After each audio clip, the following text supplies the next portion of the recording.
कहानी एक गरीब किसान की लड़की की है जो अलग दो गांवों के लोगों को दूध पहुंचाने का काम करती थी। उन्हीं लोगों में एक पुरोहित के घर भी दूध पहुंचती थी। उस पुरोहित के घर जाने के लिए उस ग्वालिन को एक तेज धारा में बहने वाली नदी को पार करके जाना पड़ता था। दूसरे लोग उस नदी को एक टूटे से छोटी सी नाव से पार करते थे। उसके बदले लोग नाविक को एक छोटा सा धन का कुछ भाग नाविक को दे देते थे।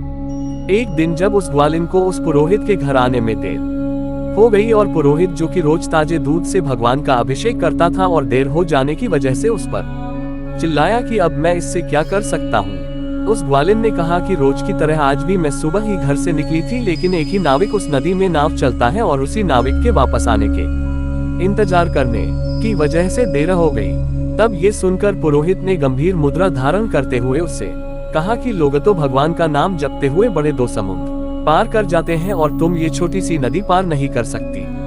उस ग्वालिन ने पुरोहित की इस बात को बड़ी ही गंभीरता से लिया और रोज उस दिन के बाद से पुरोहित को सुबह ठीक समय पर दूध पहुंचाने लगी। इतने सुबह सही समय पर ग्वालिन की आते देख पुरोहित के मन में उत्सुकता उत्पन्न हुई कि वो रोज सुबह समय पर कैसे। तो एक दिन वो पुरोहित अपने आप को रोक आ जाती है नहीं पाया और उस ग्वालिन के आते ही पूछा कि अब तो तुम कभी देर नहीं करती, लगता है नदी में और भी नाविक आ गए हैं। तब वो ग्वालिन बोली, नहीं पंडित जी, अब तो मुझे नाविक की कोई जरूरत ही नहीं पड़ती। आपने ही तो उस दिन कहा था कि लोग बड़े समुद्र भगवान का नाम जप कर पार कर लेते हैं और मैं ये छोटी सी नदी पार नहीं कर सकती।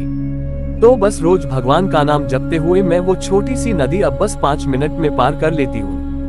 विस्मयादिबोधक चिन्ह। लेकिन उस पुरोहित को उस ग्वालिन की बातों पर विश्वास नहीं हुआ। उसने कहा कि तुम उस नदी को कैसे पैदल पार करती हो, ये मुझे दिखा सकती हो।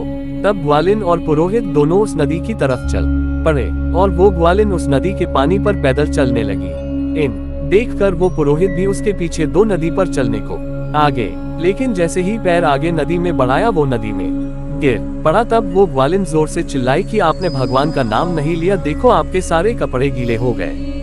ये भगवान में विश्वास नहीं है। अगर आप विश्वास नहीं करते किसी पर तो आप सब कुछ खो देते हैं। विश्वास अपने आप पर और विश्वास भगवान पर, यही जीवन का रहस्य है।